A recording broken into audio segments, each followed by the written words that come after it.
All right, here we go. So, hi guys, this is Saad for the Saad Truth. I've got here with me Dr. Peter Boghossian. Many of you would know him. He's a philosopher who has some very, very interesting approaches in terms of how to get people to alter their belief systems, especially strongly held belief systems. And so, we're going to cover all kinds of really fun stuff. But first, I thought I would just let Peter introduce himself and tell us anything that he thinks that the folks should know about him. Hi, Peter Boghossian. Let's see. What should the folks know about me? I don't know if they should know about me. I don't really think there's anything anybody should know about me, really. I'm just a guy at a middle-class university who works his ass off trying to make the world a better place. So I think my ideas stand or fall on their own merit. Right.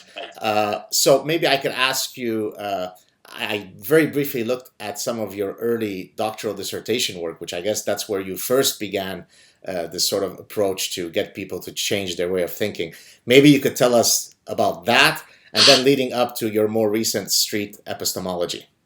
Sure, and then post-street epistemology as well. So I went into the prisons, and I worked with men, all men, because the facility is Columbia River Correctional Institution. So you read my dissertation. Well, that's interesting. Thank you. Not the dissertation, but the highlights of it. Let's put that. Yeah. Okay. Yeah.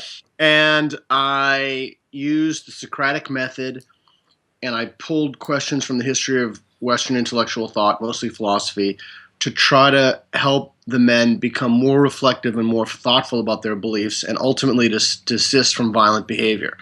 And those interventions were judged externally by reviewers as having been very successful. And I'd been in the prison subsequent to that. I was on prison boards. But the idea is that you want to help people become better at moral reasoning so that they can engage problems in a more substantive way instead of just acting capriciously or out of violent impulses or what have you.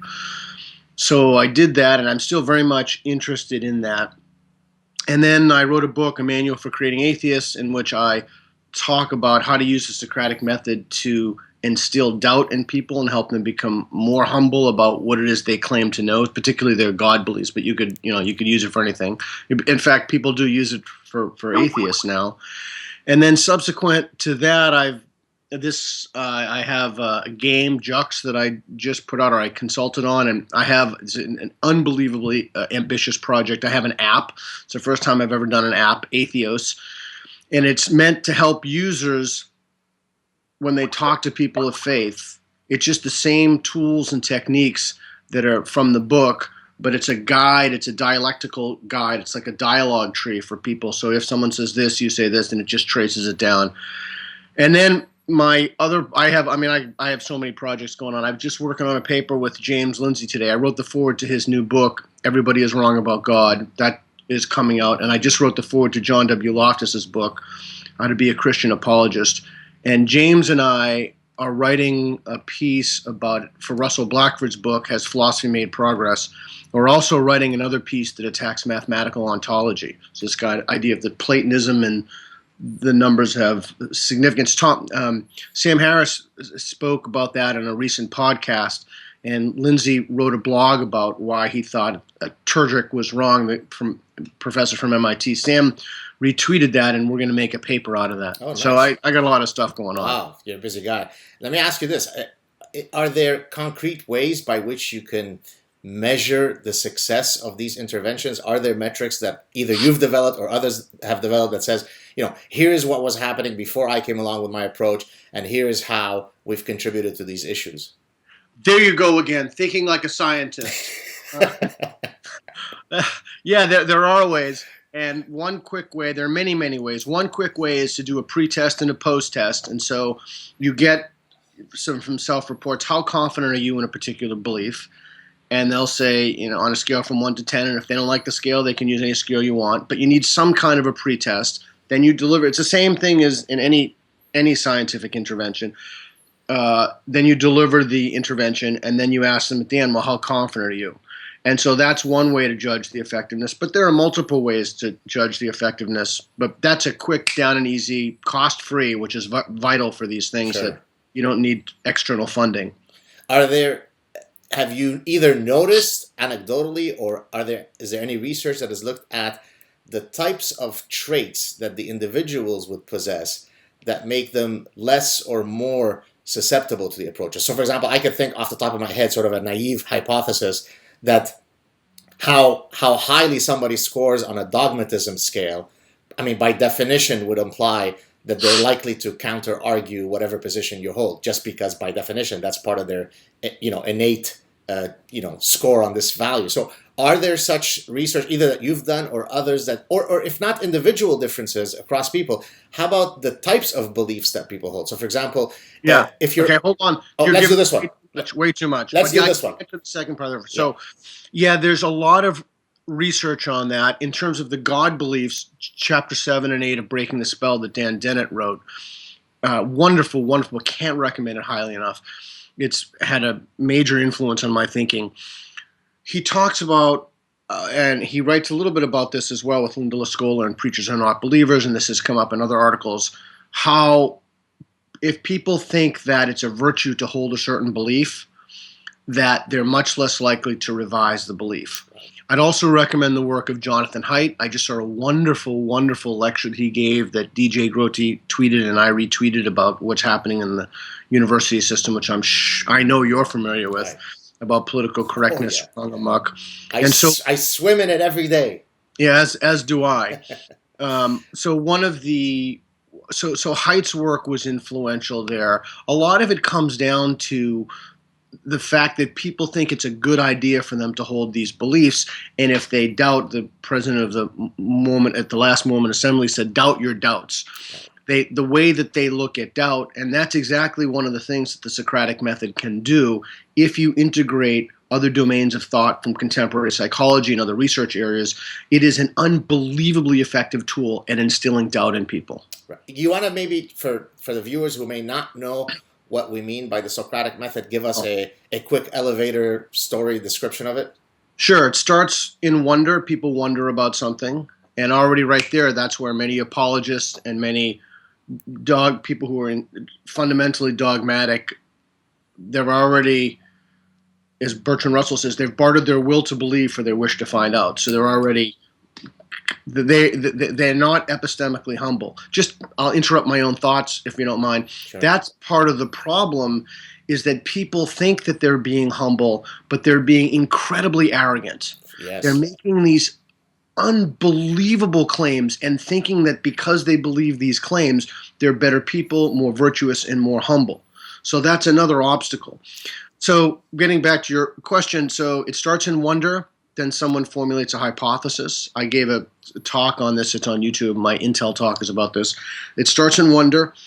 Someone formulates a hypothesis. Counterexamples are generated to the hypothesis. And then it's accepted or not accepted. So, for example, in the first 3 books of Plato's Republic, he talks about how if you borrow a knife from a man, it's the most famous example. If you borrow a knife from a man who later or in this context, a gun, who later wants the gun back as he's become kind of criminally insane, should you give him the gun? And so that's, you're wondering, justice is paying your debts would be an example. I switched the order, I'm sorry. No worries. So you start from a wonder. What is justice? Well, justice is paying your debt. Then there's the counterexample. Then you engage in a lincus, the cross-examination. It's like, if your viewers watch Law and Order, it's when the people on the street bring the case to the detective and he sees if he can bring it to the DA. Right. That's what they do. He always says, no, there's not enough evidence, there's not enough evidence. And then they go at it. And he's like, okay, there's enough evidence. Right. And that's the dialectical adjudication of that process. Sorry, I didn't mean to sound overly academic there. No, that's good. That's all good. So I wanted to read you a quote that I originally used in my trade book, The Consuming Instinct, which kind of speaks to this idea, this reticence that people have to alter their opinions, right? Because, you're in the business of trying to have somebody question their beliefs. And I just love this quote. And then you could tell me that you've heard it, or you could comment on it. So this is from a Harvard economist, whom you probably know, Kenneth Galbraith. And he said that, so let me read it slowly because I think it's such a poignant quote. So faced with the choice between changing one's mind and proving that there is no need to do so, almost everyone gets busy on the proof. Yeah. Meaning that it's a lot easier to try to stick to my guns. Most of us, once we hold sort of a set of cherished beliefs, it's very hard. So I mean, obviously, you're aware of these obstacles. Yeah. In my case, I've experienced them. Maybe I could kind of jump in and share some of my own battles in terms of what you do.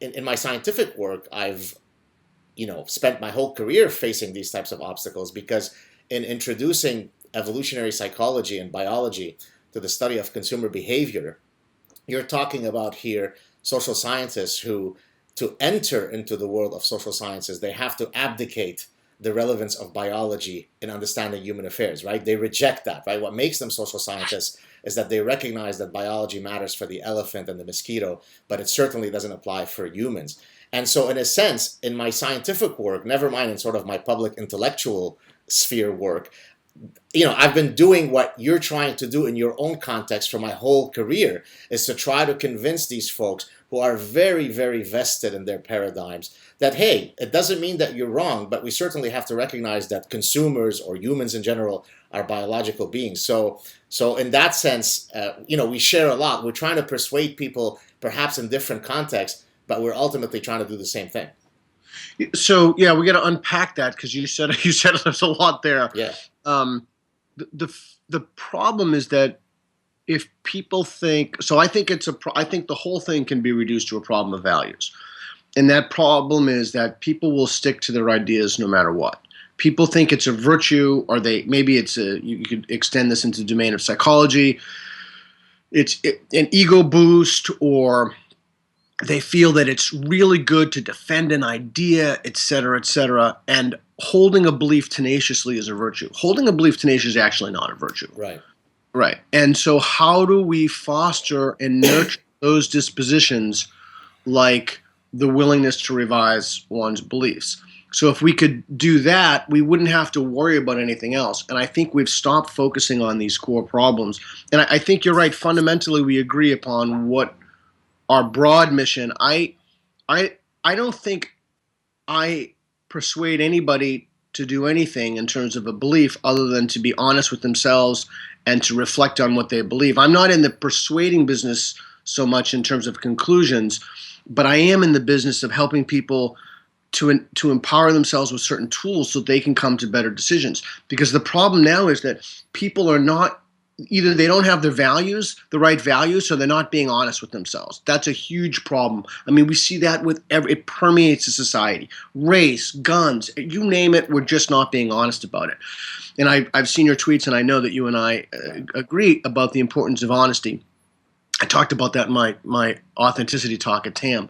But the other deeper problem is, how do we make these shifts in culture so that people value certain things, so that if you don't know something, instead of being mocked, people are like, wow, that's great. What a guy. He said he didn't know that. That's fantastic. Let's take a look at that. Let's look at that evidence. Let's not be so vested in our conclusions. And those are shifts that we need to make in the culture. And I like to think that I'm making somewhat of a contribution to advance that cause. But the point of humility is actually a really good one, because I've experienced it in my own personal career, where students have come up to me and thanked me for my honesty. And let me give you the specific context. A student asks a question in class, and I really don't know the answer. I'm stumped by the question. I'm not sure. And so I said, hey, you know what? That's a great question. Could you send me an email so I could look into it more, and then I'll get back to you? The mere fact that I admitted that, the professor up there on the pedestal did not know everything, I will then get students who come back and actually, in a very, they're quite observant in saying, hey, I really appreciated your honesty. So you're right. I mean, you have to be humble about the things that you know and about the things that you don't know. But let me give you I'm sorry, go ahead. You just said what we need to do. And it was James Randi who said, when you get a PhD, that means a lot of times that translates into failure to say, I don't know. So you did what you needed to do to create that cultural shift, is to model the behavior that you want to see in others, which is to say, I don't know. So you're part of the solution. Every time someone says, I don't know, that's part of the solution. Exactly. Now let's bring it back to religious dogma, and let me share with you a personal anecdote of somebody who absolutely was not exhibiting that humility. So I've written about this anecdote on my Psychology Today blog. So I was invited to a rabbi's house with my wife for Shabbat dinner, Friday night dinner, at some point. This is a few years ago. And as I walked into his house, there were many guests there. He introduces me. This is Saad. He's a professor who studies, evolutionary psychology and consumer psychology. But, I'm really not sure what it is that he studies with evolutionary theory, because we all know that evolution has been falsified. To which I sort of looked at him. I said, you know what? We're in your house, Rabbi. I will plead the fifth, bite my tongue, and not take the bait. I wouldn't have said that. You would have challenged him right there? Yeah, I would have said, well, really? Well, what do you mean? Give me an example. What do you mean? Because we know that evolution is falsifiable, but no one's done it yet. Right. It's the Precambrian rabbit. I wrote a page for Dawkins about that. So we know it's. So I wouldn't have deferred to him. But please, I don't want to interrupt. No, listen. As you probably know from my tweets and some of my public appearances, I'm hardly a guy who shies away from fights. Here, I was just trying to be polite by not sort of engaging him. In other words, I was just deferring to the occasion. It's his house. Go ahead. Isn't it more respectful of him as a person if you entertain his ideas seriously and say, well, what do you mean? Give me an example of that. I mean, you might risk his friendship, but if he's someone who really does value the truth, then he'll welcome that. It's also a way to have authentic relationships with people. I mean, I'm not telling you how to live your life. I'm just saying I personally... Yeah. No, I agree. But I mean, actually, this kind of speaks to, I noticed in one of your interviews, you were talking about sort of the different styles that various, very public and famous atheists engage this matter, right? So you've got sort of the more acerbic style of, Hitchens or Dawkins, or maybe the more gentle style that you yourself adopt, or Grayling or Harris. So that's kind of interests me, because, one of the ideas about why evolution maintains heterogeneity of personality types. So why is it that we all don't have the same personality? It's because there are different optimal personalities for different environments, right? There isn't a singular personality that is best across all social settings. And in a sense, I'm rephrasing your observation, which is there really isn't a singular intervention approach that is best. Sometimes the acerbic, in your face, no nonsense, I'm going to fight you, I'm going to challenge you is a good one. And other times, sort of the gentle, more caressing approach is a good one. I mean, I'm sure you'd agree with that. I think that's right, and I think that's borne out by the evidence that I know. If I may, I'd like to go back to the rabbi's house. Is that okay? Hey, it's all open. Do it. Okay. So it's interesting to me you did that. Let's say instead of being a rabbi, he was the chief psychic at you're in Montreal? I am in Montreal, yes.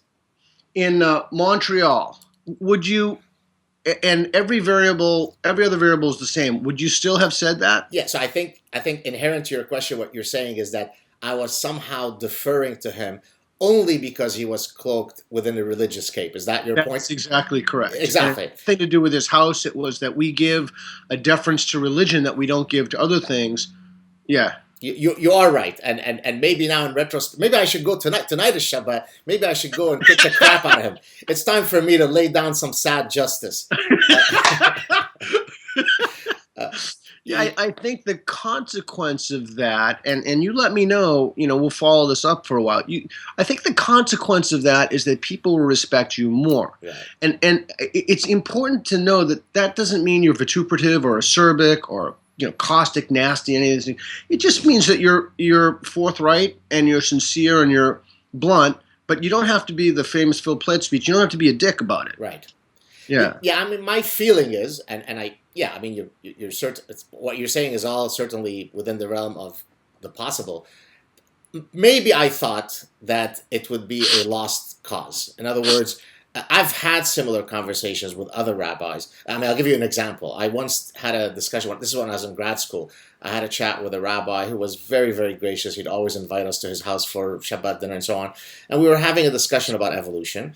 And, the responses that he would give to my probing of his various beliefs were so outlandish that there's really no intersection, right? Like if you use the language of Venn diagrams, right? There is no intersection in our understanding of reality where we might meet so that we could have the interesting conversation that you are so desirous to have. And so maybe it was my fault. Maybe I should have pushed it, but I probably felt, you know what, I don't want to go down that path. We're going to spend 45 minutes arguing. We're not going to get anywhere. I'm not going to change his mind. So let me plead the fifth. But maybe you're right. Maybe I should have challenged him.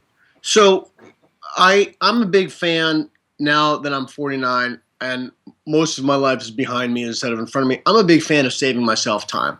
Right. So I'll share a question that I use, and so for example, I'll say, how did why are there still monkeys? Right. For example, why didn't monkeys evolve into humans? And I usually avoid saying you, but if one can't answer that question, then one doesn't know enough about evolution Right. to be in the position to make a criticism of it. And the overwhelming majority of people with whom I'm speaking will not be able to answer that question. Right. So again, you're right. You have to spend 45 minutes with the guy, but and Judaism, I want to talk about Judaism in a second. So, but if you look at, Jerry DeWitt, John Loftus, a lot of these guys are good friends. They were hardcore Christians. Judaism is a little tricky because it's a culture, and I don't want to necessarily go into, racial things, Tay-Sachs syndrome and all that stuff, but it's a culture. Yeah, I know, right? I know exactly what you mean by that. It's a culture in addition to a set of beliefs whose interpretation is very different from that of mainstream Christianity. And so I am sympathetic that you don't want to sit there, especially if you're with your wife, and you're with your wife. And probably I will piss her off because then she'll feel that I was being too combative, and then when we'll get home, I might have to have a second conversation with her. So maybe I took the more conciliatory way out. Yeah. Right. And so that's one way to avoid invoking a defensive posture in people and being accused of being combative is just by asking questions. Right. And not making statements. So like the question I just said, why aren't monkeys evolving into humans? So to let people understand without telling them, Garlikov wrote a great article, Teaching by Asking Instead of Telling, in which he teaches young people complex arithmetic simply by asking questions. It's like a landmark article. Anyway, that's just a suggestion I'll throw out. Right. No, but let me just give you an example of how it could be impenetrable to even engage in the type of dialogue that you certainly would want to engage with this rabbi. With the other rabbi in my graduate school, I had asked him, well, okay, if the earth is 6,000-7,000 years old, how do you explain, and then whatever, I pointed to some entity, a rock, of a tree, right, that's older.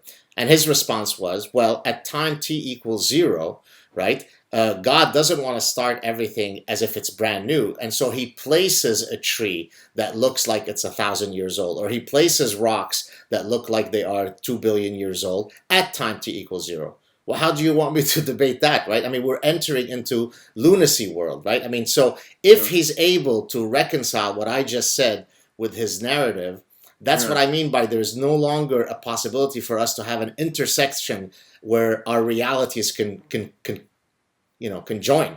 Yeah, and so it's always possible. In fact, not only possible, more than likely in that case, those realities, to use that word, were incommensurable. Right. And so I'd ask him how he knows that, right.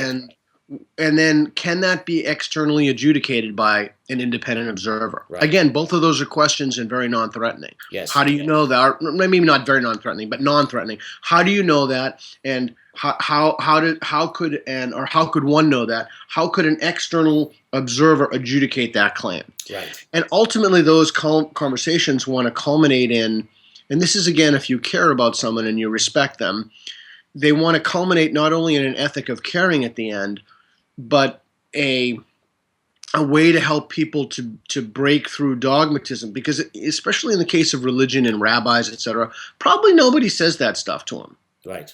So he's probably not armed, although that's too combative a word, with the tools to deal with this even pretty simple question. Equipped might be. Equipped is a much better word. Yeah. Thank you. Yeah, that's a much better word. Yeah.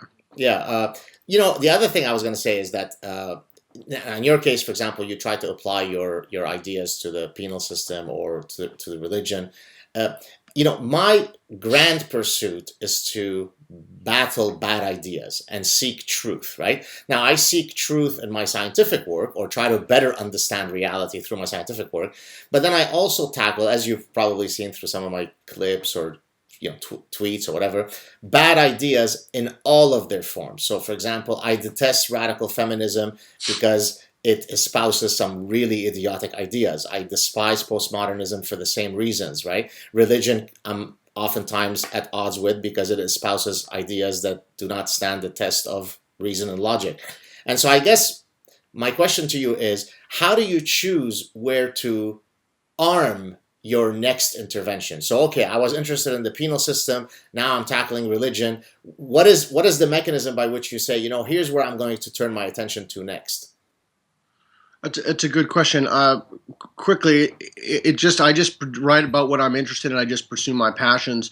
I think we need some kind of a conceptual triage system in which we take on the most serious problems first, like we hierarchically prioritize our problems. And clearly, faith-based belief systems would be a problem. Dogmatism of any kind would be a problem. I would have to say, though, that I'm not quite. I'm going to transition beyond atheism soon. I have a few more things left to do, but I think that the environmental problems we're facing, these are very, very serious species-threatening events. I'm not a climate scientist, but I think that the same tools can be brought to bear on those questions. And so meaning that the folks who are denying it are engaging in the same sort of dogmatic positions as would be the case in other contexts. That's the analogy here, right? Yeah, and I actually think it'll be easier to solve because nobody thinks that holding those beliefs is virtuous. Right. I mean, you might have contrarians, or you might have people who pride themselves on, the singularity or hope for technological progress to solve ecological problems.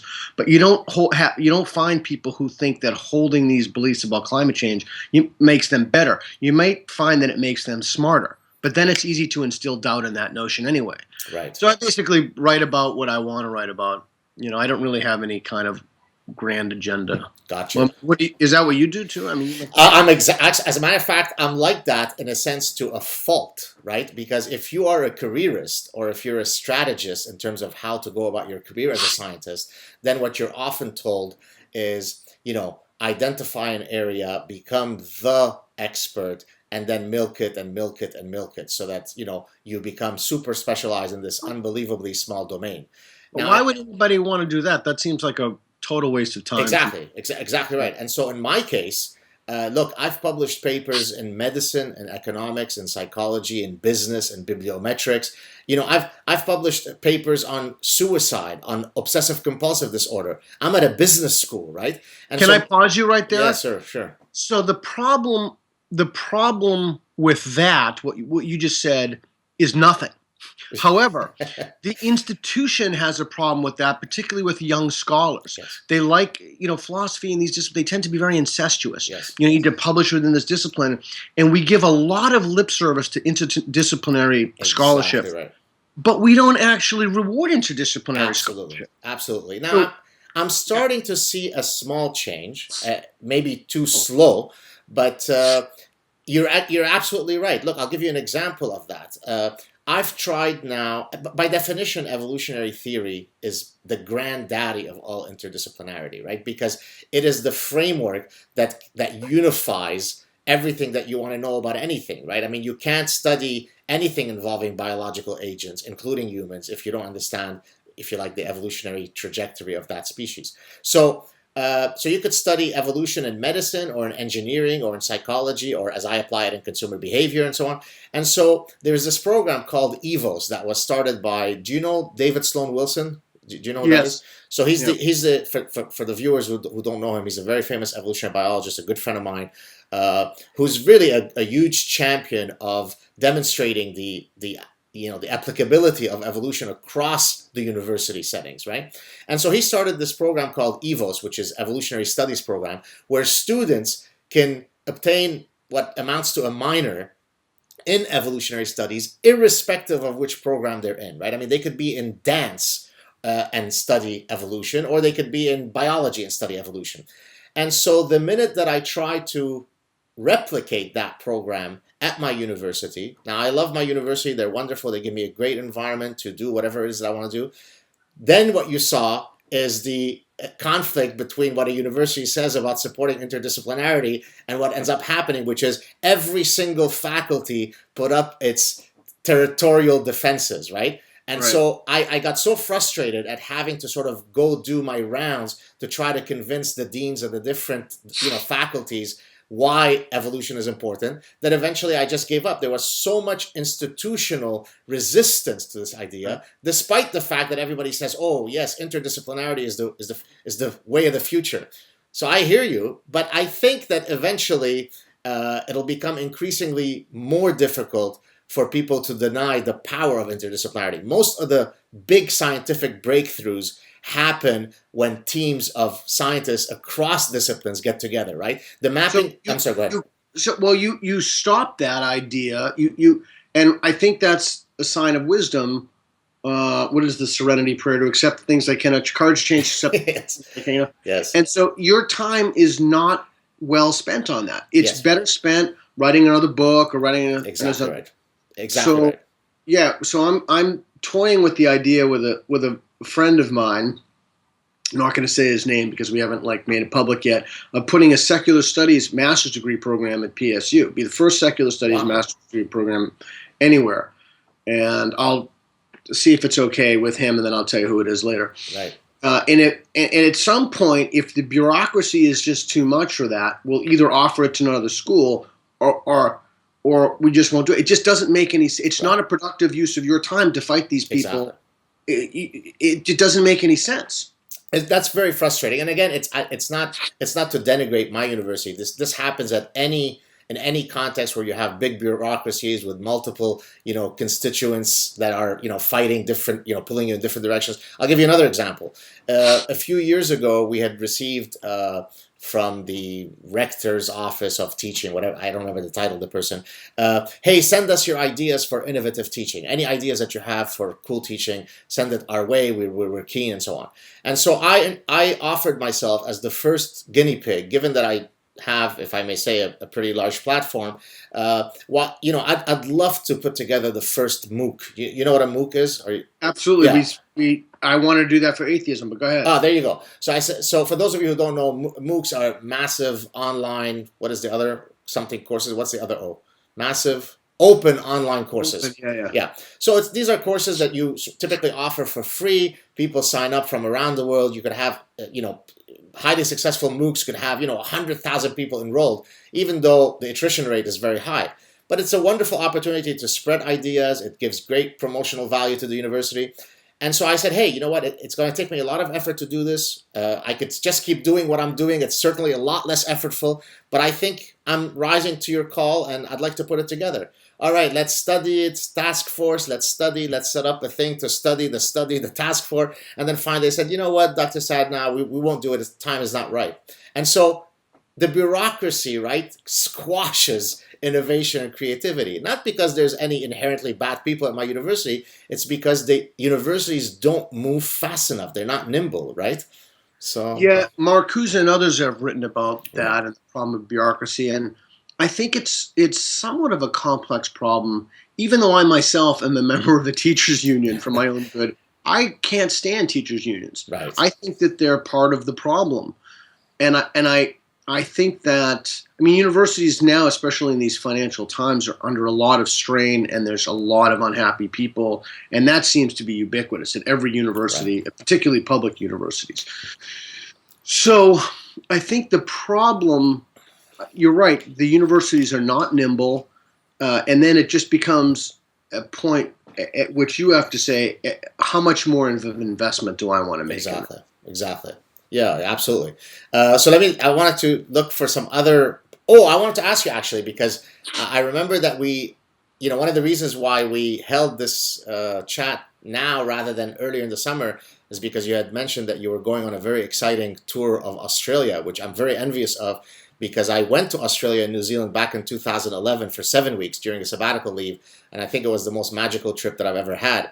So I wanted you to maybe tell us about it, because I know you came back recently. What was it about? What did you try to do there? What did you learn? Tell us a bit about it. I was on tour. I debated. It was on platforms. I gave talks. It was a really interesting experience. I was there for 2 months, Australia and New Zealand, and I learned a tremendous amount. It's the first time I've ever spoken about it. No one's asked me yet, so Nice. A quick sec to talk about it. I learned a few key things. One thing I learned quickly, the first talk I did, I was going to preempt the idea that people will say, well, that's not my definition of faith, or that's not how I use the definition of faith. So I spent a year this last year researching how Christians use the word faith. And I put quotations from very well-known William Lane Craig, very well-known apologists for my presentation. And some guy came up to me at the end of my first talk in Sydney, and he said, you've taken those out of context. And I was befuddled. I was a little sad, but I also knew that I had to preempt that somehow. So then the next time I spoke, I put a video of William Lane Craig in. The one that I don't know if you've seen this, it's a famous video where he says that it's just the testimony of the Holy Spirit, and that's it. That's just it. No evidence. You don't need any evidence. That is its own a priori, kind of like what Plantinga calls the God Center. Like, that's just the be and end all. And so it's a long video, and so I didn't put the whole video in. I only showed about 5 minutes of it. And someone came up to me, this was in Melbourne, and said to me after my talk, you cut that video. You didn't play the whole video. And I'm like, okay. So then I can't remember where I was, I can't remember where it was. So I played the whole video. And someone came up to me, I kid you not, and said to me afterwards, William Lane Craig doesn't speak for all Christians. Right. Yes. So there's nothing you could do. Like, there was just, you couldn't do anything. I've even used the definition of in Hebrews 1:11, and people say, well, you need the larger context. Christians are simply unwilling to admit their verbal behavior does not comport with the truth, which is faith at its base is holding a belief anyways when you don't have sufficient evidence, and they simply will not admit that no matter what. Right. So that's one thing I learned. And the other thing quickly that I learned, this was a huge revelation to me. So whenever I give talks, I have Christians who follow me at the talks, and almost invariably, certainly out of the U.S., Canada, wherever I go, very, very nice, and good, sincere people who have substantive, genuine disagreements with me about metaphysics and epistemology and the nature of reality, but that's good. We want that. So a guy came up to me in Adelaide, and we talked. He gave me his three. I asked for his 3 best arguments. I didn't have time to talk all 3. I took 2 of them, pretty much dismembered them. But he was a good guy. I had to think about what he was saying. It was interesting. And then I usually get like 50% of the time I'll get a Muslim come in the audience, and he'll disagree. And his defense of his faith was atrocious. This is the Muslim guy we're talking about now? Yeah. Yes. Now, you can say it's because they don't have 1 Peter 3:15, or, give a gentle defense of your faith or what have you. But he, within and I gave him a lot of time to speak, and I really listened. I'm pretty good about listening to people with whom I disagree, but I started just trailing off because it just didn't make any sense to me. And then it hit me like a ton of bricks, and I couldn't believe I never had this realization before. The reason that Muslims are terrible, every single person in my limited pool, which is now actually rather vast, of experience of speaking around the world, the reason that Muslims are terrible at defending their faith, it's not because they're stupid. It's because they come from cultures that have blasphemy laws and don't allow dialectics. Yes. So in order to challenge a belief, you have to have some kind of a dialectic. Like, if he says this or she says this, you say this. If they say this to this, you say that, like a tree. But if that's considered blasphemy or apostasy or punishable by death, or the culture doesn't allow it, you will never develop a robust defense of your faith. Can I jump in? Because I got a lot to say about this. You ready? Or you want to keep going? And I just want to say one more thing. Go. Take as much time as you need. And then it hit me like a ton of bricks. That is exactly what's happening on our college campuses today. Right. It is the identical mechanism. There are secular blasphemies. I talked about that in INR 5. We have a failure to engage ideas where we throw up the "I'm offended" card. We disinvite, like on the feminists and free thought, they just invited. Right. We disinvite people. We don't, and the consequence of that is we become like that guy at my talk. Not only can he defend his ideas, but to make up that slack, you either have to become enraged or mad or anyway. I spoke a lot. No. That's great. So I'll tell you two quick stories. So first, let me address the Muslim gentleman. There's actually a double whammy there, and of course, I think I come from Lebanon. I was born in Lebanon and grew up there, so I am of the Middle East. Not only is there a problem or an obstacle in that you can't question the religion, right? I mean, right, to try to interpret or to try to alter a single, as we say in Arabic, harf, one letter is blasphemous, right? So that's one part. But there's a second part which need not be linked to religion, and that is the culture of honor and shame, which is so endemic in the Middle East. And I'll give you an incredibly powerful personal anecdote that will speak to that. So in the context of the Middle East, in a sense, if you disagree with me openly, it's a form of aggression. You've belittled me, right? What's important is that publicly my honor is always maintained. If you demonstrate that I'm wrong, it's almost lacking in virtue for me to accept that because I've lost face. So everything that I must do always is to try to maintain that face. And then it takes on completely absurd dimensions. So I'll give you a personal anecdote from my personal life. A family member in my family, him and I were having a conversation. And this story is powerful because it demonstrates the lunacy of this culture of honor. So this is an older gentleman. I won't mention who he is because I don't want to shame him. But we were having a conversation where he said something to the effect, oh, those ancient Greeks, those Christians, hold on a second, they were so anti-Semitic, something to that effect. And so I said, well, I'm sorry, I don't mean to correct you, but those ancient Greeks were not Christian. He goes, no, of course they're Christian. What are you talking about? Greeks, they're Christians, blah, blah. I said, well, no, as a matter of fact, the way you mark the time period is by referring to BC, right? Before Christ or before Common Era. So you're actually marking the fact that it's before Christianity. So when it was absolutely clear that his position was incorrect, what do you think his final rebuttal was? And I don't think you'll be able to guess because you'd have to really understand the cancerous nature of cultures of honor to be able to answer that. Let's see if you could answer. So now he knows that he has lost the argument. What do you think he says? I don't know. No idea? No. I mean, I could speculate, but I don't really know. Okay, so then he says at that point, right, that's exactly what I said. I said that they weren't Christian, and you said that they were. So imagine how sinister that is, right? It's as if he's going to pull one over my eyes by me no longer remembering what was the starting point of our respective positions, right? When it seemed like position A won, he simply usurped that position and said, yeah, but that's what I said. You said the opposite. As ridiculous as that sounds, it shows you the mental framework of somebody who is never willing to admit that they're wrong, in part because the culture repeatedly reaffirms the fact he's older than me, right? Therefore, and Middle East is very hierarchical. Men more important than women. Older more important than younger. Humans more important than animals. Everything is a power dynamic. And therefore, I'm not going to accept that this little schmuck who's younger than me proved me wrong. He shamed me.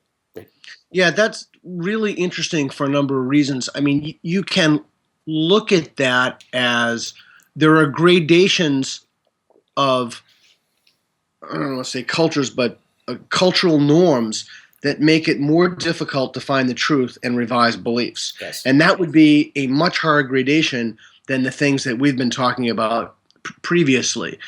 And to effect wide-scale cultural change at that, to do like a macro cultural intervention, you could talk about macro cultural interventions or micro cultural interventions, but that's a pretty serious problem. The other thing I was thinking about is that Lebanon the example was good that you used because it illustrated it. But Lebanon is different because it doesn't have a, and I'm no specialist in Lebanon. It doesn't have an official religion, unlike, for example, Pakistan. And so you have institutionalized blasphemy laws, for example. So you're not only dealing with the culture, but there's a covariance between the culture and the state institutions, which, not to use an overly academic word, but reify some of those basic principles. So then it becomes even more challenging. Yeah. Yeah, absolutely. The second point I wanted to make in relation to your interaction with the Muslim fellow is that, I've often had conversations with Muslims, and most of the times very respectful on both sides, all the times. But it's exactly, in a sense, what you were saying about how impenetrable it is to reach them. I call this, by the way, sort of the infinite loop of delegitimization of someone. So let me tell you how the game works. So somebody says, no, there is no such thing in the Quran or the Hadith, and of course they don't know who they're speaking to. So I say, well, no, there is. Here it is. They say, no, but you don't understand Arabic. If you spoke Arabic, then you know that the translation you can't. I say, they get with that all the time. Hold on. So no, but Arabic is my mother tongue. I know. Okay, no, but hold on. But you didn't. But you had to have been born in those lands because you're a Westerner ultimately. Yeah, I mean you're a brown boy, but you're a Westerner. I say, no, but actually I was born in Lebanon. I grew up there. Right, okay, but you didn't study at Al-Azhar University in Cairo, right? So now we're going to keep going back until I get to a response that you fail at. There you go. It delegitimizes you, right? So we can go back to the faithful companions of Muhammad. If you weren't one of those guys, then what? You can't speak about Islam. You get it? Right. And so there are all sorts of techniques by which then they could protect and make. And I'll just give you another quick one if I may. I hope I haven't spoken too long here. No. So I just put up this YouTube clip on my channel where I applied the no true Scotsman fallacy. Or you must be familiar with that, right? Yes. So I applied the no true Scotsman fallacy to Islamic leaders, and so let me kind of tell you how it works. So I'm speaking with somebody, and I say, well, what do you mean there's no blasphemy, apostasy punishments in Islam? Right? 9 countries have them. Yeah, of course. Well, that's excluding Nigeria and ISIS. Sorry. Of course. And as a matter of fact, in the Hadith, you could find tons of evidence. In the Quran, there's also some evidence of it, although it could be interpreted in different ways. Right. So then I say, well, you know what? How about I show you a whole clip with the Sheikh Yusuf al-Qardawi, the head of, or not the head, the main Sunni Islamic cleric, spiritual leader of the Muslim Brotherhood, PhD from Al-Azhar University, and see what he has to say about the apostasy law, right? What is their answer? But he's no true Muslim. So, right? So then so no matter which guy you bring to them, right? I mean, guys with impeccable, right, credentials when it comes to Islamic studies, then they simply point to the fact that, but they're no true Muslims. So this is what really frustrates me, is that where people don't have the decency and honesty to engage you and debate you truthfully. And that, frankly, offends me. That enrages me. Because to me, that's the greatest virtue, right? Is be honest, be truthful. If you're right, I'm willing to concede. You know what? You've changed my mind. Thank you. But these games that they play is what frustrates me. Of course, this is not something that is only endemic to Muslims. It is true of anybody who simply doesn't wish to have their most cherished beliefs challenged. And it's a problem. It's a cancer. I couldn't agree more. Yeah. Yeah. Yeah, I think I've become numb to being upset or enraged at stuff. It's funny when you've of course seen the Sam Harris Ben Affleck clip. Oh, yes. It was interesting to me, the comments people said, Harris was so enraged, he was so angry. And I'm thinking to myself, like, he's like a Vulcan. I mean, did you watch the same clip? Yeah. And it's funny, I think that is a very, very big problem. I can't speak so much for Islam, but Christianity is the narrative has been out there and woven and enmeshed that somehow you're angry without God, and that's a big part of it. But to go back to what you said before, that's what I always get hit with, is that you don't speak Arabic. And that's an advantage that you have over what I have. So, for example, when I talk about, Jesus was not being crucified, I think that's in, Surah 4:1 or something. People will say, well, you don't, Speak Arabic. You don't speak Arabic, and then I'll say, yeah, but the way to adjudicate that is we just find someone who speaks both Arabic and English, and we can ask them, right? Right. And so there is this kind of peekaboo. There's this kind of like hide the idea, and that's Christians in particular do that. They do that, but they do that with semantics. They do that with certain words like faith, evidence. Even though those terms have broad semantic ranges, they'll either extend the range of the term to make the conversation more problematic, right. to mean like, well, you have faith too. You just have faith, that gravity is a constant of whatever You mean gravity as opposed to the opposing theory, intelligent falling. Have you heard that? Right. As my buddy Matt Thornton says, as opposed to, God just having his thumb down on the world and keeping the. But it goes back to what we spoke about before, which is that people are not willing to be honest with themselves. Yeah. Now, in the case of Lebanon and countries in the Middle East, it's more problematic because you do have honor and shame, but you also have different sets of cultural norms and values. Yes. And what's particularly toxic to me is when I see Western intellectuals either relativize or extend the umbrella of egalitarianism over these countries as if either there's no way to make a judgment about whether we can help certain values to flourish in these societies, or they're all equal. And obviously you can't be both a relativist and an egalitarian, but that doesn't seem to bother them. Yeah. That's actually one of the advantages of not buying into the law of non-contradiction. You can believe in anything you want. Right. So the example that you gave of the guy with whom you were speaking when you were younger and he was older and, playing switching, that in a sense he is in a sense an epistemic and cultural victim. Right. Now, not entirely, but for the most part. What is the excuse of Western intellectuals, of regressive leftists? What is their excuse for holding these beliefs? How do they... Yeah, go ahead. Yeah, I was going to say that, and I guess maybe this is the first time I'm officially saying this. I'm working on a book prospectus right now, and there is a big agent who's interested in maybe shopping it, where I'll be looking at answering in part the question that you're saying, that you just posed.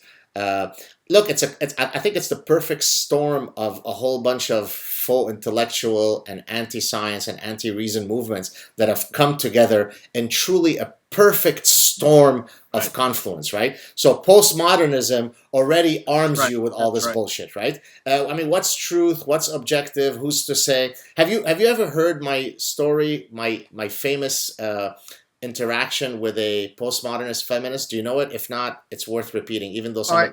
Hold on, because I want to go back to something, if you don't mind. Please. Something you just said that I thought was really interesting. You said, my daughter will always say to me, like, actually, Dad, you said something interesting. And I love the use of the word actually there. So I try not to say that. So you said it was like the perfect storm or the perfect confluence. Yes. I think you're absolutely correct. And I would like to suggest to you, maybe hypothesis isn't the right word, but an idea for a genealogical account or an explanation of why that seems perfect. So I just throw this out there. Sure. Inchoate, but we think of biology as and evolutionary biology in particular, as a science that extends to organisms and biological organisms, but also, as Dawkins has shown, it extends to ideas, memetics, etc. Sure.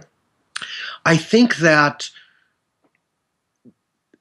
what we're seeing now with regressive leftism and postmodernism and these other broad and hopefully short-lived movements, these can be understood in evolutionary terms as something necessary to propagate the species. These are memetically transmitted ideas whose genesis it can be seen in the integration of societies, in instant technology transfers where we see what's going on in the world. So they're adaptive. There are adaptive behaviors that become normative in some cultures, like academia. Right. So I think if you look at you look at these manifestations of horrific ways of thinking, Yes. And if they're understood as in an evolutionary framework, I think they make more sense. And the final thing I'll say is, I think it's then easier to have compassion with people who have such pernicious ideas. Yeah, I'm not sure I could ever be compassionate to a postmodernist, but I'll try. Yes. So, but they too are under the sway. Yes. Unfortunately, that's been dying out. I just read something from Dennett this morning. The brighter the flame, the sure it lasts. And I can't remember what he said, but Right. something like that. Like, fortunately, that was the big thing in the '90s, and it's dying down. But now we have these other insidious, and let's call them for what they are. They're ideologies, and the social sciences. They're filled with these. I was going to say people, but I don't want to use the word people. They're filled with cultures that have adopted these normative ways of thinking about certain problems, Right. and it's almost literally killing all of us. But I actually call them, and I want to come back to my story about the feminist postmodernists, but I actually like the term, and it's not me who coined it, viruses of the human mind. Right? Brody, I think it was Brody, you're right, in his book. Brody, exactly. Yeah. Exactly. It was a memetics book, correct? I don't remember. I think Brody coined it. Darrell Ray picked it up. A lot of people have picked it up. Right. So, I mean, because what basically these movements or these ideologies or these memes or memeplexes do is they parasitize the human mind, and in a sense they dismantle people's innate capacity to reason. Right? I mean, that's exactly that's correct. Right. And actually, and this is going to be the first time that I draw this analogy. So anybody better not steal it, because it might end up it will end up probably in my book. So there is this amazing wasp that basically stings this very, very, and you'll see in a second what I'm going to get to in terms of an analogy. Sorry, if I look once in a while, it's just to make sure that it's still recording. No, that's yeah. cool. That's... So there's this wasp that stings this very large spider that is 10, 20, 50 times bigger than it. But it doesn't kill it. It freezes it, if you'd like, and turns it into a zombie. It pushes it then. It pulls it into its den while it's alive, and then it lays an egg on it so that its offspring can then eat it while the spider is alive, right? So it's alive, but it has completely become this zombie.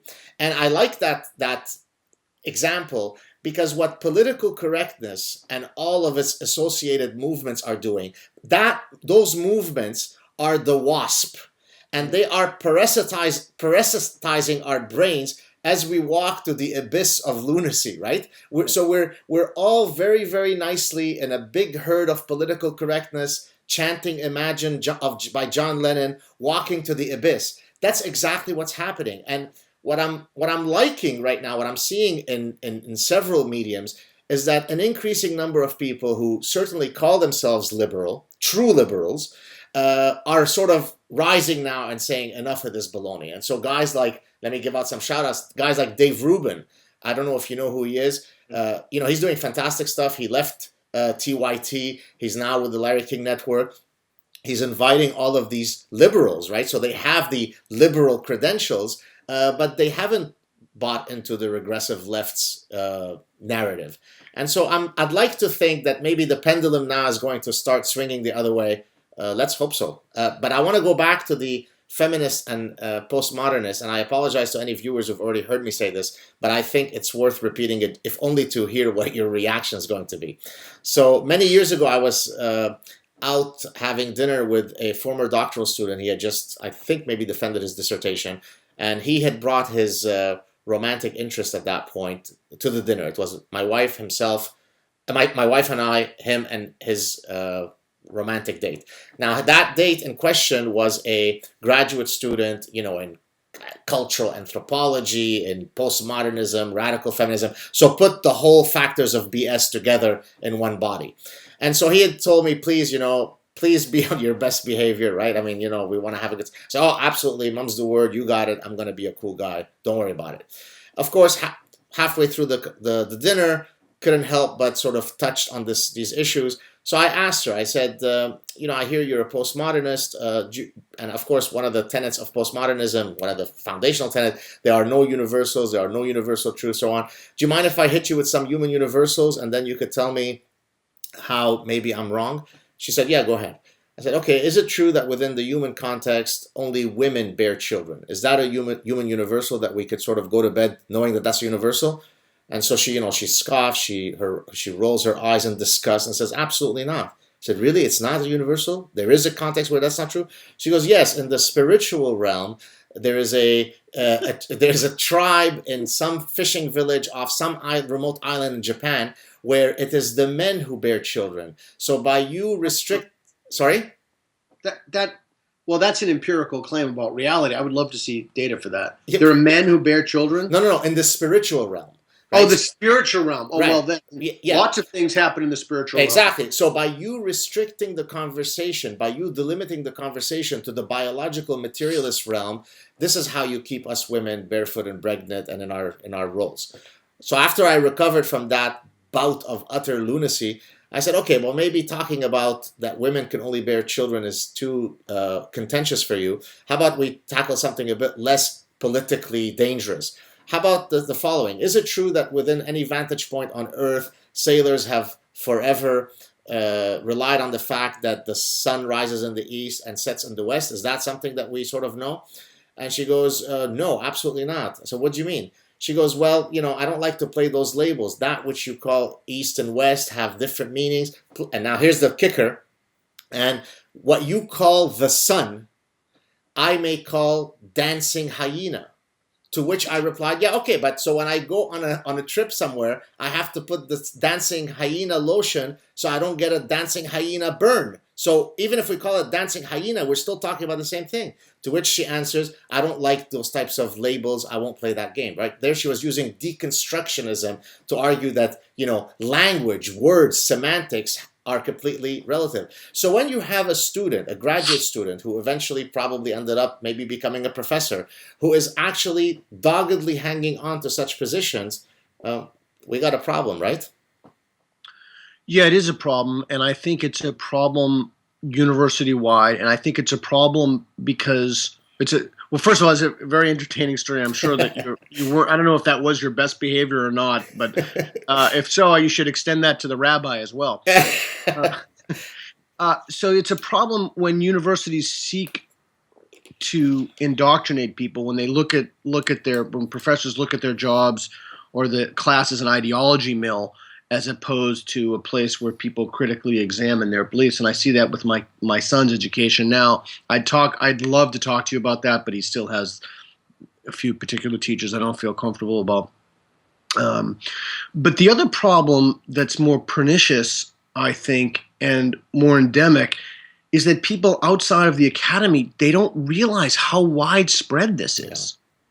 I mean, you think that's right? I do, because oftentimes when I share this story and others like it with civilians, with people who are not in academia, oftentimes they'll come back and say, no, but come on, you're just taking some extreme case, right? I mean, it doesn't represent, this is just some lunatic who is in some mental asylum, right? Yeah, or so, they say she doesn't represent all feminists or all that's probably one thing you got. Exactly. As a matter of fact, just my most recent YouTube clip, I shared an interview by Julie Bindel. Do you know who that is? Julie Bindel is some radical feminist who was being interviewed by. She said no more heterosexuality. It's Yeah. over. I mean, if she could have her way, they'd certainly end heterosexuality. Or if not, I think maybe put a moratorium on it. Right. So then when I did my clip, I think some people kind of came back to me and said, "Yeah, but come on, why do you bother with such nuts? I mean, they're in the minority. They don't represent." I said, "No, they're not in the minority, right? I mean, they don't live in the biology department, but if you go to the humanities and some of the bullshit social sciences, they're the majority." Now, I'd like to think. Sorry, I'll just finish and then you can. Yeah. I'd like to think, and maybe you'll support this optimism, or maybe you won't. I'd like to think that it's almost dying. I mean, I don't think the power of postmodernism today is quite what it was, say, in the early '90s. I mean, is that true, or am I off? That is absolutely correct. Okay, right. I think that the umbrella term postmodernism is on its way out, but the splinters of postmodernism and the legacy of postmodernism is clearly still with us. And also these values of multiculturalism, which was originally a Canadian term. Yes. We've extended that umbrella to, and it is interesting because when some people use it, they just mean plurality. Yeah. They mean it as a placeholder for race. Right. So they're not really talking about it. They're certainly not talking about multicultural ideas. And this idea that we have to respect a diversity of ideas and opinions is just lunacy. And they themselves don't mean that. They're not even honest about their own paradigm. They just mean that we have to respect, as well we should respect, people with different sexual orientations or people with different physical abilities. But if they really respected it, why aren't they hiring, and I'm not a Republican to be crystal clear, why aren't they hiring Republicans? Why aren't they hiring people or promoting tenure? I mean, it is contradictory. But again, if you don't buy into that notion that a contradiction is a problem, like the person you told me the story about, the woman, the dancing hyenas, I just, the idea that we need to respect those ideas, and what we've done is we've taught an entire generation of students now to suspend their judgments about pretty radical silliness. Right. But what we should be doing is teaching them how to make better, more discerning judgments about things. And that's not really complicated to do. Right. But it's that we as an institution don't value that. And again, I'm just throwing this out as an idea. That could be an evolutionary and adaptive development to help us as a species. Now, is this nonsense at its end? I don't know. You know, Greg Lukianoff with Jonathan Haidt wrote a wonderful piece. Oh, yeah. Greg is a good friend of mine. I mean, from Facebook. I know him. Yeah, good guy. Yeah, Greg is a great guy. And he's doing extremely important work. Yes. I don't know, at some point, if people stop valuing a university education, we'll see what happens to it. I don't know if something is going to replace the university, but I do know that anytime you look at systems in which you do not engineer the outcomes, if you undermine the meritocracy by putting in an exogenous consideration like gender or race or height or weight, or you name whatever it is, by definition, you've undermined the educational outcome. Absolutely. Now, you can change the game. Yeah. Like Dennis's CHMESS. You can change the game, and you can say, well, it's not to educate or to teach people how to think or to think critically. It's to teach people how to get along with people. Right.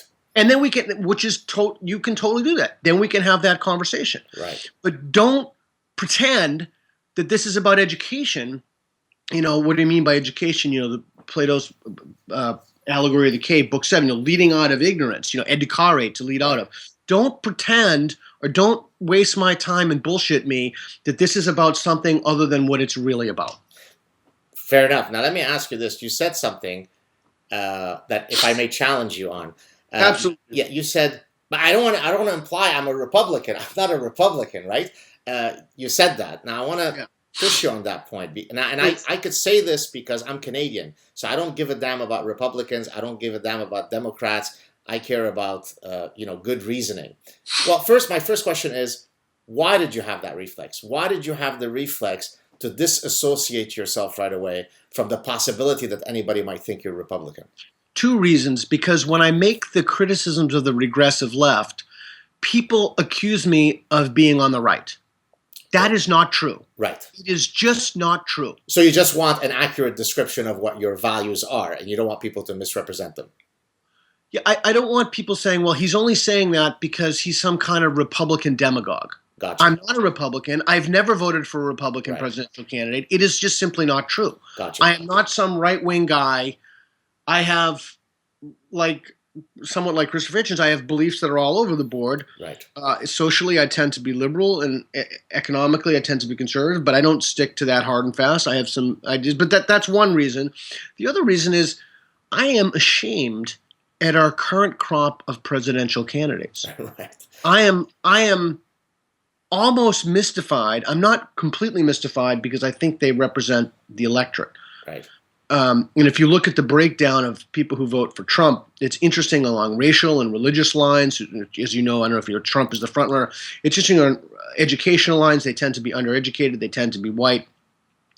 Ben Carson, Lawrence Krauss wrote a great article just completely destroying those wacky... The evolution denier. Yeah.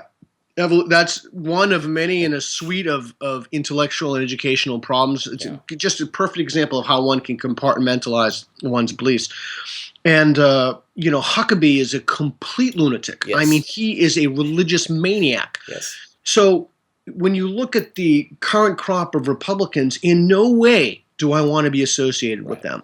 And so just to be crystal clear, so there's no ambiguity whatsoever, I am supporting Larry Lessig for president, who's probably to the left of Bernie Sanders. Right. Very nice. Let me tell you why I posed that question. Yeah. Because when we're talking about intellectual diversity, and I think we both support that, and we both are very disappointed with the state of the lack of diversity on campuses. So let me share with you a study, not done by me, but by some colleagues, where they looked at the distribution of Republicans versus Democrats amongst the professors. I cite that in my book. I've cited that. So for those of you who don't know this, some of you may have seen me talk about this on another show, but let me mention it quickly, assuming that we're speaking about the same study. So this was a study where they looked at, I think it was something like 9 or 11 universities, and the ratio across all departments, across all disciplines, was, I hope I'm not getting this wrong, was 5-1 Democrats to Republicans. But the more you move to bullshit fields, the more you're in sociology and women's studies, right? WOMYN, women's studies, or the other humanities and so on, then the ratio could be up to 44-1. Now, to me, I understand your reflex to disassociate yourself from some of those idiots on the Republican side. But in terms of actual policy issues, we're not talking about scientific facts, right? So, for example, evolution, to the extent that the deniers are more likely to be in the Republican Party, then of course I'm going to be anti-Republican when it comes to that issue. But if we're talking about fiscal policy and military interventionism and pro or against the death penalty and countless other complicated issues, then it does make sense to have a plurality of representation among the professors, because you want the students to be exposed to different possibilities. There isn't an now here's what upsets me. Very educated people will write to me and say, but how could you be arguing for that plurality? I mean, obviously, any clear-thinking person knows that on every issue, Democrats are right, and on every issue, Republicans are a bunch of hicks. Well, guess what? That makes you basically the Taliban, right? You've just exhibited the dogmatism that you and I fight against in other contexts. I don't mean you, I mean the person who's saying that, right? And so that's why I wanted to kind of gauge where you stood on this sort of disassociating yourself from Republicans. Because from my view, we want Republican professors to be speaking in the classroom. We don't only want everybody to be... Yeah, and my comment wasn't about Republican professors. It was about me personally in relation to my views. But what's interesting is the very people who use the word, so diversity itself has become sacred. We've made it sacred. And James Lindsay talks, I just wrote the foreword to his book, Everybody is Wrong About God, in these ideologically motivated moral communities. And when we make an idea sacred, not only is it more difficult to revise that idea, but it's accorded certain status. Right. And then it's given institutional legitimacy.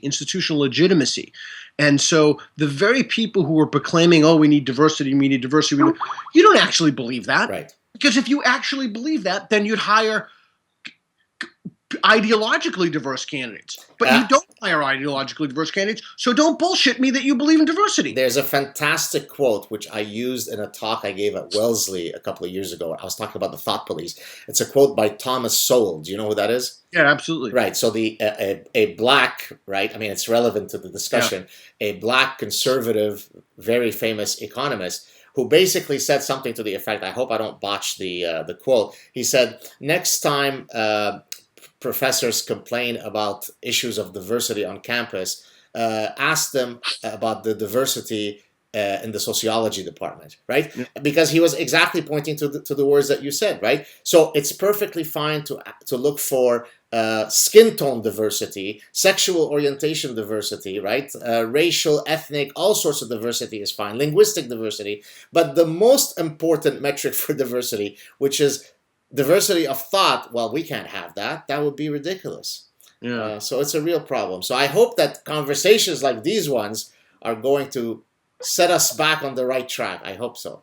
Yeah, it's a type of dogmatism that has not only the institution behind it, but collegial support from one's colleagues to keep perpetuating that throughout the system. And at some point, the system will either be bankrupt and people will realize that it doesn't do what it's supposed to do. And I don't know, like you said, as it coming in, I don't know. I mean, I certainly feel the backlash against it now, but I don't know. I don't have a crystal ball. I don't know what's going to happen. Yeah. I see it on my Facebook. I have kind of I don't mean on my public page, in my personal Facebook page. I have many friends who are, of course, academics, and then other friends that are in completely different walks of life. I mean, they could be FBI. I have a special FBI special agent, a friend. I've got guys who are in the Navy or military. And of course, they'll have very, very different political bents, right? And so when I look at so let's say a position on Obama, right? So I'll see some post on my Facebook page, right? So every single academic that I could think of, Obama is the second coming of the Messiah, and boy, were we lucky enough to have existed at the same period as him, and that we even potentially might have breathed the same molecules that he breathed. My goodness, we're so fortunate. On the other hand, I've got my non-academic friends who will look to Obama as basically the representative of Satan, right? And it's just amazing, right? There's absolutely no nuance, right? One group thinks he's the greatest ever. One group thinks all he does all day is conspire to bring down the United States. And of course, the reality is that he does some really nice things and he acts like an asshole on a lot of other things. And to me, it seems like any clear-thinking person, and certainly an academic whose life is spent navigating through ideas, should have the capacity to extricate themselves from this dogma. But guess what? They don't. If anything... Okay. Yeah, go ahead. So let's briefly talk about that, and then I have to go. Yeah. So ideologies are filters. They enable us to discern... we could talk about it in evolutionary terms of survival, what have you, but they enable us to have some mechanism by which we can discern things in our landscape. And anyone who thinks that Obama's all good or all bad or what have you, they're acting from the point of view of an ideologue. Right. That is a type of dogma. It's a dogmatically held belief. And so if we want to revisit a theme that we've had in the earlier part of the conversation, how do you help people break through that kind of a dogma? What do you do to engage people substantively to help them understand that it couldn't possibly be the case that it's like it cracks me up. People think Obama's a Muslim, and I follow him on Facebook. I met him in INR5. He's like just a fantastic guy. I don't know how to say his name. Fasil, I think you might follow him. He's going to be on my show. Faisal Saad Al-Mutar. Yeah, dude, being with that guy is like dog years. It's like 7 to 1. I mean, I just booked him today for a show coming up in November. He is just fantastic. Yeah, he's great. I mean, that guy is just packed with nuggets. But what was he telling me? I lost my train of thought. Sorry, I interrupted you. Yeah. No. I don't speak Arabic, so I don't know how to say the guy's name. But he's just such a good guy too. He is. He's a lovely guy. So anyway, so it's a type of dogmatism that people have, and the other thing that I think it's important to leave people with is, if you're an intelligent person, that doesn't mean you're less dogmatic. Yeah. As Michael Shermer says, and he's written about in The Believing Brain and why people believe weird things, in other words, other places, that just means that you're better at rationalizing bad ideas. Right. Right. And so you can have some really smart people who believe some really wacky stuff. So like Ben Carson. Right. I mean, Yes. perfect paradigmatic example, right? Neurosurgeon. Surgeon. Yeah. Just as a quick parenthetical, I had a buddy of mine who was friends with a brain surgeon. I was like, this is when I met him in New Orleans for a long time when I lived there. And he's like, oh, people think brain surgery is this, crazy thing. It's not. We just basically go in there with an ice cream scoop and start scooping out some. I'm like, I mean, I was just like, I guess an image that I just could not get out of my head. Ever since then, I was just freaking out I'd ever have brain surgery. But the idea is that we need to help people look beyond ideology, because at this point there's just too much at stake. Yeah. There's too much at stake environmentally. There's too much at stake given these telecommunications, media of instant communication, weapons of mass destruction, CPU power, potentials for abuses of a wide range of technologies. And so this isn't a game anymore. Right. This is serious. This is serious stuff. And while the university system may think that they're helping people from protecting them from these things, they're actually not helping them. Exactly. Yes. And they're hurting them, and they're creating a system in which having a conversation and being open about our ideas and willing to say I don't know or asking questions paints you and smears you as an immoral person. And we need to stop this.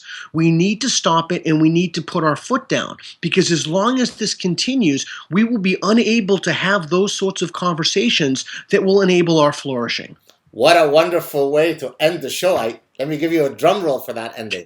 Fantastic job. Anything that you want to maybe promote as a final thing before we call it a day? It was fantastic, by the way. I so enjoyed chatting with you, and I look forward to hopefully many more of these chats with you.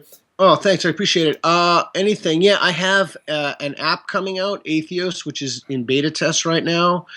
And I have a game that's out. It's a critical thinking game. It's not my game. I consulted on it. Jux. You can find that. It's about how to help people with the attitudinal dispositions of critical thinking. And I have a chapter for Russell Blackford's book that I'm writing about. I have another thing about mathematical ontology. I just want to thank you for your talk. I want to thank people for their support of my work. We couldn't do without what we do without support and people. I don't take money from anyone or anything, but it's the little things that people do that keep me going, that mean so much to me, and I know they mean so much to you. So Absolutely. I'd like to thank everybody who's supported my work, because I'm just one guy. You're one guy. I can't fight delusion and irrationality all by myself. I need people to help me out, and people have been incredibly good. We've got Josh, who does my website, and so I just like to thank everybody. And I think if they do nothing other than sharing our stuff, right? I mean, we take time now for an hour and a half to sit and do this. The way that they can, quote, repay us is to simply spread these discussions. And so if you're listening out there, please share this video. Hey, Peter, have a great weekend. Look forward to catching up with you again soon. I'm going to stop the recording now, but stay on the line. Okay. Here it is. We're going to end it right now.